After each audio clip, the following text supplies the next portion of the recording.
Good morning friends, কেমন আছো তোমরা সবাই? আশা করি খুব ভালো আছো। আমিও খুব ভালো আছি। আজকে একটা নতুন সকালে তোমাদের সকলকে আমার ছোট্ট সংসারে জানাই সাদর আমন্ত্রণ। এখন বাজে বেলা 11:30। তো এখন আমার সব কাজকর্ম মোটামুটি হয়ে গেছে, বর অফিসে চলে গেছে। মেয়ে আজকে স্কুলে পাঠায়নি, ওর বাবা প্রচন্ড হিট ওয়েভের জন্য ওর শরীরটা একটুখানি খারাপ হয়েছে। আগের দিন সকালে টিউশন গিয়ে মানে 11টা সাড়ে 11টার সময় রোদটা একটু লেগে গেছে, তো আজকে শরীরটা ভালো না, সেই জন্য আর পাঠাইনি। কেননা আজকে রোদটা যদি লাগতো মানে তো ওর তো ছুটি হয় 2টোর পর, তাহলে আর দেখতে হতো না আজকে রোদটা লাগলে। তো কালকের দিনটা তো স্কুলে যেতেই হবে। তোমরা নিশ্চয়ই শুনেছো সোমবার থেকে স্কুলগুলো সামার ভ্যাকেশন স্টার্ট হয়ে যাচ্ছে। এবার খুব খুশি হয়েছি গো। তোমাদের কতবার বলেছি না যে স্কুলগুলো যদি ছুটি দিয়ে দেয় বাচ্চাগুলোর, মানে আমার বা আমার মতো মায়েদের মনের কথা হয়তো ভগবান শুনে নিয়েছে। সেই জন্য বাচ্চাগুলো স্কুল মানডে থেকে ছুটি পড়ে যাচ্ছে। জানি না অনলাইন ক্লাস মানে মোস্ট প্রবাবলি অনলাইন ক্লাসটা চালু থাকবে, কেননা সিলেবাসটা তো কমপ্লিট করতে হবে সামার ভ্যাকেশনের পরে। এবার যাদের মানে ফার্স্ট টার্ম বা সেকেন্ড টার্ম, আমার মেয়েদের যেমন সেকেন্ড টার্ম স্টার্ট হয়ে যাবে, তো মনে হয় যে অনলাইন ক্লাসগুলো হবে। তো অনলাইন হোক, কোনো অসুবিধা নেই, সামার ভ্যাকেশন দিতেই হবে না, অনলাইনে ক্লাস হয়ে যাক, কিন্তু স্কুলটা না যেতে হোক, কি বলো? তো যাই হোক, আমাদের মায়েদের টেনশনের অবসান ঘটিয়ে সামার ভ্যাকেশন ডিক্লেয়ার হয়ে গেছে মানডে থেকে। তো কালকে তো খুব ইম্পর্টেন্ট, কি যেতেই হবে স্কুলে লাস্ট যেসব নোটসগুলো বা ইম্পর্টেন্ট নোটিশগুলো এগুলো পাওয়ার জন্য। তো যাই হোক, তো চলো আজকে না একটুখানি খুব মানে সিরিয়াস একটা টপিকে একটু কথা বলবো। আজকের আমার ভিডিওটা কিন্তু রোজকার গতানুগতিক ডেলি লাইফের ওপর নয়, হ্যাঁ, এবং অত বড় ভিডিও আমি করছি না। খুব খুব কমের ওপরে আমি কয়েকটা দরকারি কথা তোমাদের শেয়ার করতে এলাম। আশা করি অনেকে জানো, আবার কেউ কেউ জানো না, আমি সকলের জন্যই বলছি। আজকের ভিডিওটায় বন্ধুরা কিছু গুরুত্বপূর্ণ বিষয় আমি বলবো, সমাধান বলবো, যাতে করে এই প্রচন্ড গরমে তোমরা নিজেদেরকে এবং নিজের পরিবারকে মানে বাঁচাতে পারো এবং ভালো রাখতে পারো।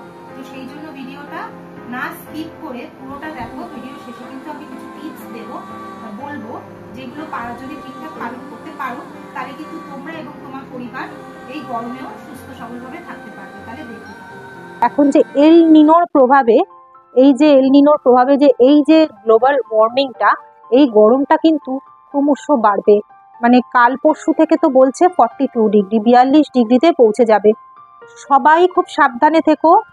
হিট স্ট্রোক বলো, এর থেকে বাঁচতে আমাদের কিন্তু সকলকে খুব সজাগ সচেতন থাকতে হবে, বুঝলে তো?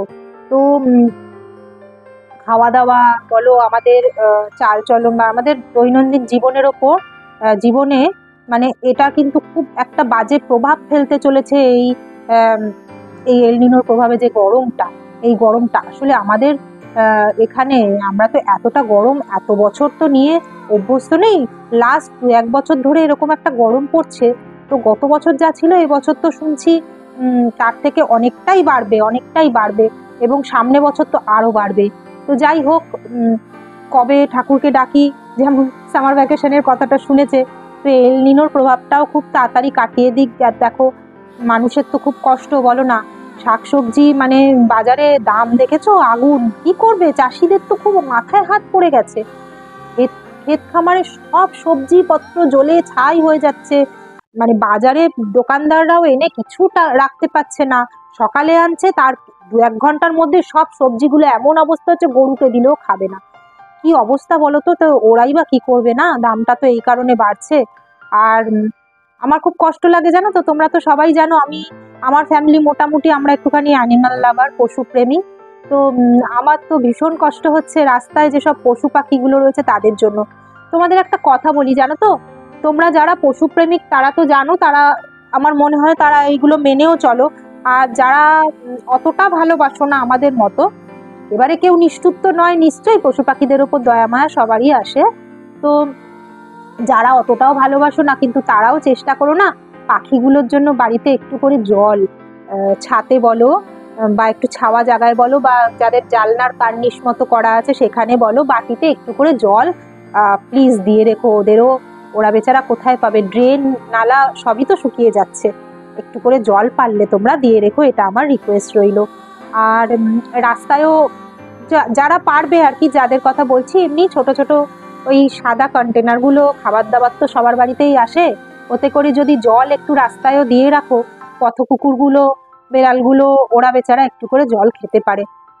আমরা তো করি, তো তোমাদের কাছে আমার রিকোয়েস্ট থাকছে, পারলে এইটুকু করো ওদের জন্য।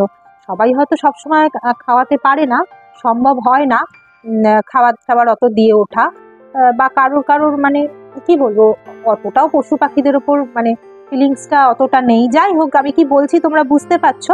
কিন্তু এই গরমটাতে তো আমাদের যতটা কষ্ট, ওদের তো কষ্টটা আমার মনে হয় তার থেকে অনেকটা বেশি, কেননা ওরা এই রোদ্দুরটার মধ্যে রাস্তায় পড়ে থাকে। ওদের ওই জন্য একটুখানি জল পারলে দিয়ে রেখো, প্রাণটা বাঁচে ওই গরমে। আর কারোর যদি বাড়ির ছাওয়াতে একটুখানি দেখো কোনো কুকুর টুকুর শুয়ে আছে, মেরে তাড়িয়ে দিও না প্লিজ। ওরা একটু ছাওয়ার খোঁজে আসে, তো এই বর্ষাটা নামা অবধি দয়া করে ওদেরকে মেরে তাড়িয়ে দিও না। যদি ছাওয়ার খোঁজে তোমার বাড়ির আনাচে কানাচে তারা একটু শোয়ে, তাদের শুতে দিও, একটু শুতে দিও, এই আমার বলার। আর হ্যাঁ, এবার যে ইম্পর্টেন্ট কথাগুলো বলতে এসছি সেটা হচ্ছে, খুব সাবধানে থেকো, খুব সাবধানে থেকো। ডাক্তাররা বলছে, সবাই বলছে, তোমরা গুগল সার্চ করলেও দেখবে, শরীর খারাপের এই হিট স্ট্রোক বলো বা এই গরমের কারণে যে শরীর খারাপের যে প্রবণতা, সেটা কিন্তু প্রচন্ড বেড়ে গেছে। কালকেও দেখেছো সাউথের কোথায়, আমি ঠিক এক্স্যাক্টলি জায়গাটা বলতে পারছি না, একটা স্কুল পড়ুয়া বাচ্চা, আমার মনে এক্সাইট মোড়ের দিকেই কোথাও, রাস্তায় অসুস্থ হয়ে পড়েছিল স্কুল ছুটির পর। তার মা জল দিয়ে দিয়ে মুখে চোখে জল ছিটিয়ে সেই বাচ্চাটাকে তোলার চেষ্টা করছিল। এত কষ্ট লাগছিল দেখে কি বলি। তো শুধু বাচ্চা কেন, বাচ্চাদের তো তাও একটু রিলিফ হলো, কেননা ছুটিটা পড়লো। কিন্তু যাদের বলো তো মার্কেটিং প্রফেশন, তাদের তো রাস্তায় বেরোতেই হবে, বা যারা অফিস কাচারি তাদের তো যেতেই হবে, তাদের তো ঘরে বসে থাকার কোনো উপায় নেই, তাদের তো অফিসে তো সামার ভ্যাকেশন হয় না। তো তাদের জন্যই মেনলি বলছি কি করবে, বা আমরা যারা হাউস ওয়াইফ বলো, যাদের ওপর দায়িত্ব পরিবারের সকলের দেখাশোনা করার, তাদের এই কথাগুলো খুব মনে রাখতে হবে। এবং যারা রাস্তায় বেরো, তাদেরও কিন্তু এই কথাগুলো ভীষণভাবে মাথায় রাখতে হবে।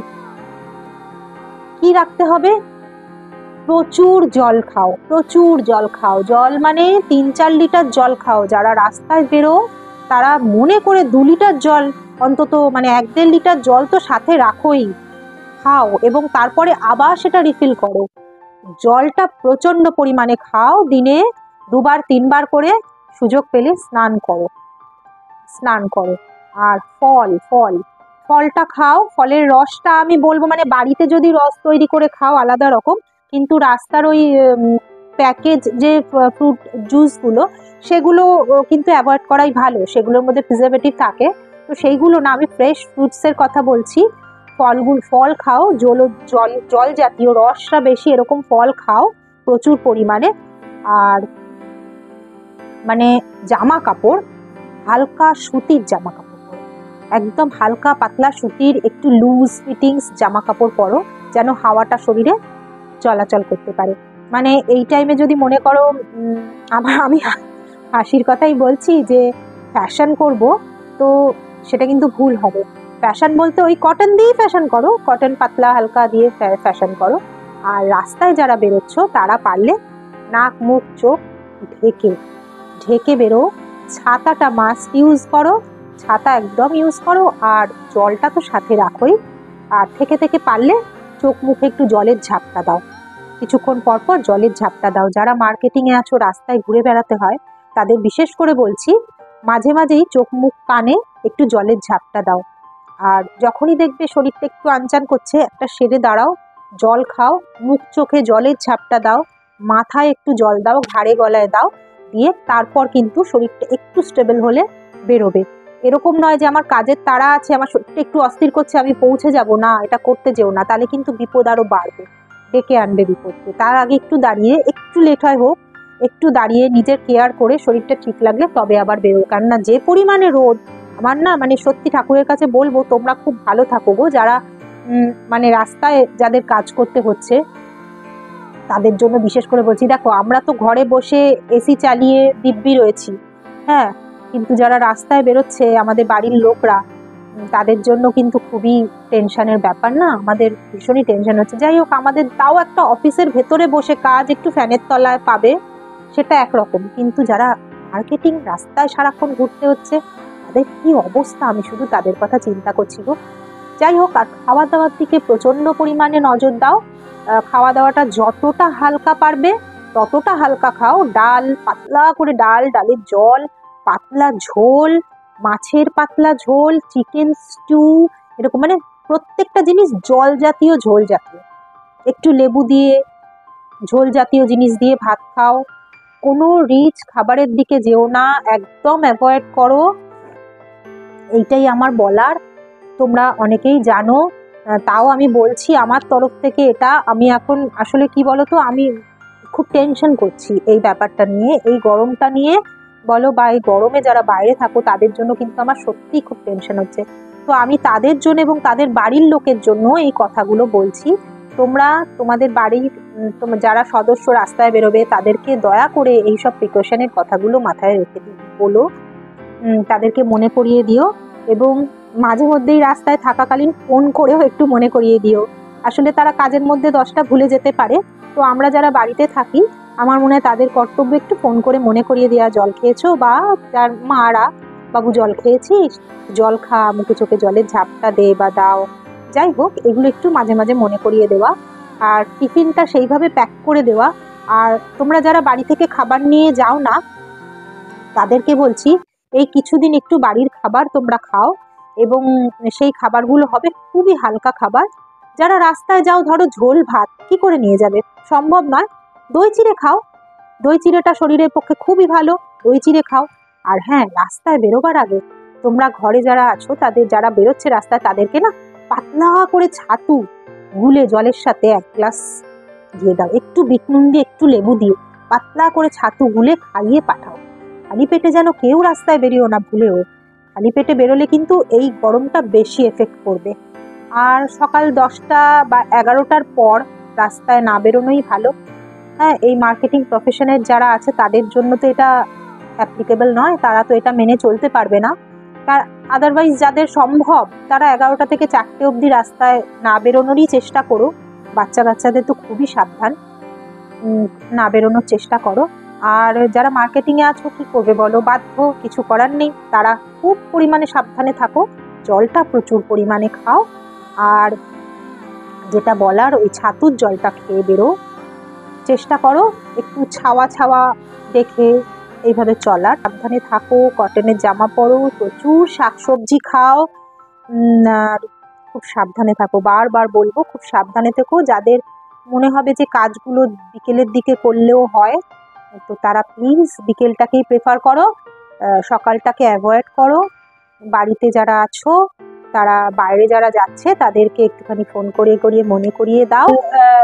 যেটা বলছি, যে একটা জিনিস আছে জানো টোটকা, সেটা যদি করতে পারো, আমি জানি না কারা করতে পারবে, যারা রাস্তায় থাকো তাদের উদ্দেশ্যে বলা, যে কাঁচা একটা গোটা পেঁয়াজ ধরো খোসাটা ছাড়িয়ে দুদিকের মুখটা হালকা কেটে ওটা যদি কোনোভাবে স্কিনের টাচে রাখতে পারো খুব ভালো। এতে বলে মানে হিট স্ট্রোকের সম্ভাবনাটা অনেকটা কমে, টেম্পারেচারটা বডির খুব একটা বাড়তে দেয় না। আমি জানি না কিভাবে রাখবে, স্কিনের টাচে যদি কোনোভাবে ওই পেঁয়াজটা, এরকম ছোট সাইজের একটা পেঁয়াজ এরকম খোসাটা ছাড়িয়ে রাখতে পারো না, তাহলে কিন্তু খুব ভালো, এটা একটা টোটকা। তারপরে তোমরা বলবে হয়তো, হ্যাঁ পেঁয়াজের গন্ধ ছাড়বে গা দিয়ে, মার্কেটিং এ যারা আছো আমাকে মারতে আসবে যে হ্যাঁ আমি একটা ডক্টর ভিজিট করব কি কোনো সেলসের কোনো কোথাও যাবো, সেখান থেকে আমার গা দিয়ে পেঁয়াজের গন্ধ বেরোবে। তো যাই হোক, বুঝে করো, কিন্তু এটা একটা ভালো টোটকা। হ্যাঁ, এটা কিন্তু ওই হিটের এটাকে আটকায়। প্রচুর পরিমাণে স্যালাড খাও, শশা টমেটো, প্রচুর পরিমাণে স্যালাড খাও, একটু লেবুর রস, পাতি লেবুর রস, নুন মানে হালকা নুন চিনির জল আর পাতি লেবু দিয়ে বারবার খাও, এটা খাও। আর যদি দেখো খুব শরীরটা খারাপ লাগছে, প্রথমেই তো হাতে মানে মুখে ঘাড়ে গলায় মাথায় জলটা দেবে, ঠান্ডা জল দেবে, দিয়ে হাত মুখ ধুয়ে একটু পারলে গ্লুকোজের জল, গ্লুকন-ডির প্যাকেট জলের মধ্যে মিশিয়ে একটু গ্লুকোজের জল খাও, শরীরটা অনেকটাই ঠিক লাগবে। আর যদি খুবই শরীর খারাপ হয় একবার ডাক্তার কনসাল্ট করে নিও, একবার দেখিয়ে নিও, যেন কোনো রকমের বড় রকমের বিপদ যেন না ঘটে, সেটা একবার দেখিয়ে নিও। তাহলে চলো, আর কিছু তো বলার নেই। তাহলে তোমাদের কি কি বললাম একটু মনে করে রেখো। এক তো কটনের লুজ জামা কাপড় ইউজ করো, হালকা কালারের কটনের জামা কাপড় ইউজ করো, আর প্রচুর পরিমাণে জল খাও, 3-4 লিটার জল খাও, ফল খাও প্রচুর। খাওয়া একেবারেই রিচ খেও না, বাইরের খাবার অ্যাভয়েড করো, একদম রিচ চলবে না, হালকা পাতলা ঝোল জাতীয় খাবার, বাড়ির খাবার খাও। আর ফল খাও, ফলের রস খাও, প্রিজারভেটিভ দেওয়া ফল নয় সেইগুলো, মানে ফলের রস নয়, বাড়িতে যদি বানিয়ে নেওয়া যায় ফলের রস তাহলে সেটা, নালে ফ্রুটস খাও, জল জাতীয় রস বেশি আছে এরকম জাতীয় ফল খাও, হালকা পাতলা ঝোল খাও, আর স্যালাড খাও প্রচুর পরিমাণে, জল পান করো। আর কি বলবো, এই বলার আছে ব্যাস। এই নিয়মগুলো যদি মেনে চলো না, তাহলে শরীরটা অনেকটা হালকা থাকবে। আর হ্যাঁ, বাড়িতে যারা আমরা আছি আমাদের কিন্তু মনে রাখা উচিত, যে মানে খুব ভাবে মনে রাখবে, কি বলতো, মেথি মৌরি আর মিছরি ভিজিয়ে দেবে রাত্রে। প্রত্যেক দিন রাত্রে এখন মেথি মৌরি আর মিছরি ভিজিয়ে রেখে সেই জলটা সকালবেলা সবাই খাও, 1 গ্লাস করে সেই জলটা সবাই খাও, এটা কিন্তু খুব ইম্পর্টেন্ট। আর ডাবের জলটা খাও, খুবই ভালো। কিন্তু যা গরম ডাবের জলটাও দেখছি রাস্তায়, আর কি বলবো, 50-60 টাকার নিচে তো কোনো ডাব নেই গো রাস্তায়। এইটুকু ডাবগুলো হাফ কাপ থেকে হয়তো একটু বেশি, পুরো 1 কাপও জল বেরোচ্ছে না। কালকেই এনেছে, 1 কাপও জল হয়নি, 60 টাকা দাম ডাবটার। সবার পক্ষে তো সেটা সম্ভব নয়, রোজ একটা করে 60 টাকা দিয়ে ওইটুকু জলের জন্য খাওয়া যায় না। তো ঘরোয়াভাবে মেথি মৌরি আর মিছরি রোজ রাত্রে ভিজিয়ে রাখো, পেটটা শরীরটা একদম ঠান্ডা হবে। ওই জলটা সকালবেলা 1 গ্লাস করে সবাই খাও, বাড়ির প্রত্যেক সদস্য খাও। দেখো আমাদেরও তো কি বলবো, বাড়িতে বসে থাকলেও রান্নাঘরে যেতে হচ্ছে, সেই গ্যাসের ধারে উনুনের ধারে দাঁড়িয়ে দাঁড়িয়ে তো কাজকর্ম করতে হচ্ছে, আমাদেরও শরীরে একটা হিট লাগছে। তো আমাদের সকলের উচিত এই টাইমে পেট ঠান্ডা শরীর ঠান্ডা রাখা, সেই জন্য মেথি মৌরি মিছরির জলটা খুব ইম্পর্টেন্ট, ওটা খাও। আর আমার মতো যাদের ডায়াবেটিস আছে, আমি তো মিছরিটা দিতে পারি না আমার জলে, আমি শুধু মেথি আর মৌরিটা ভিজিয়ে খাই। তো তারা তাই করো, মেথি মৌরিটা আলাদা করে ভিজিয়ে রেখে খাও, মিছরিটা অ্যাভয়েড করো, আর বাকি সবাইকে মিছরিটা দাও। সে যে মিছরি হোক, এমনি মিছরি বা তাল মিছরি, যেটাই পারো দিয়ে দাও। তো চলো, এই নিয়মগুলো একটুখানি মেনে চলো, শরীরটাকে দেখো, নিজেদের খেয়াল রেখো, বাড়ির সকলের খেয়াল রেখো। আর আজকের মতো আমার বকবকানি ভিডিওটা আমি এখানেই শেষ করছি। আজকে গতানুগতিক কোনো ভিডিও আমি দিলাম না, কেননা আমি খুবই টেনশনে রয়েছি গো। সবাইকে নিয়ে, আমি আমার পরিবারের সবাইকে নিয়ে খুব টেনশনে আছি। তোমাদের সকলের জন্য আমার চিন্তা হচ্ছে, যে মানে ঠাকুরের কাছে জানাই সকলে সুস্থ থেকো, ভালো থেকো। কাজে বেরোতেই হবে, কিছু তো উপায় নেই, কিন্তু নিজের শরীরের খেয়াল রেখে কাজ করো। দেখো, কাজ করতে হবে, কিন্তু তা বলে নিজের শরীরের খেয়াল না রাখলে সেই কাজটা তো তুমি কন্টিনিউ করতে পারবে না, না শরীর খারাপ হয়ে গেলে। তো সেই জন্য সবার আগে ফার্স্ট প্রেফারেন্স নিজের শরীরকে দিতে হবে, দিয়ে তারপর বাদ বাকি কাজ। তো এই নিয়মগুলো মেনে চলো, আশা করি তাহলে মানে এই গরমের থেকে যে শরীর খারাপগুলো হওয়ার, সেগুলো অ্যাভয়েড করতে পারবে, অনেকটা অ্যাভয়েড করতে পারবে। তাহলে চলো, আজকের মতো এখানেই আমি আমার বকবকানি শেষ করছি। দেখা হবে পরের একটা ভিডিওতে, সেটা অন্যরকম ভিডিও বানাবার চেষ্টা করব। দেখি, আরে আমি যে তোমাদেরকে বাইরে গিয়ে খুব সুন্দর সুন্দর কিছু ভিডিও প্রেজেন্ট করব সেটাও পারছি না গো, এই গরমে কোথাও যেতে পারছি না, যে ভালো ভালো কিছু ভিডিও, অনেক কিছু মাথায় আসছে যে চলো তোমাদের ওটা দেখাই সেটা দেখাই, কিন্তু সেটা সম্ভব হচ্ছে না, এই গরমের জন্য বেরোতেই পারছি না। যাই হোক, চেষ্টা করছি কিছু নতুনত্ব আনার, দেখি কি করা যায়। আজকের মতো টাটা, ভালো থেকো, সুস্থ থেকো, সকলকে নিয়ে ভালো থেকো, নিজেরা ভালো থেকো, সকলকে ভালো রাখার চেষ্টা করো।